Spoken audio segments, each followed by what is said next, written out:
If you have a Facebook business page, then it is no secret that your posts are getting no reach at all. I mean, like 1 to 2% organic reach. Well, I have 3 tips to help you get better organic or free reach on your Facebook page. So the first one is going to be, you want to use posts that do not have a link that refer off of the platform. So create quotes, create tips. If you have a blog that has several different tips, break those tips down and actually create graphics, and then don't use a link to go to that blog, just create that graphic. All right. The other one is use emojis. That's my personal favorite. Emojis actually help stop the scroll. People ask me all the time, hey, are those unprofessional? I don't know if I like using those. Well, there are a lot of emojis out there that you can use that can really help to drive traffic. All right.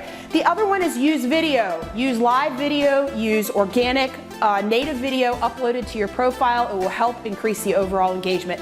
I hope those 3 tips helped you today. I'll see you next time.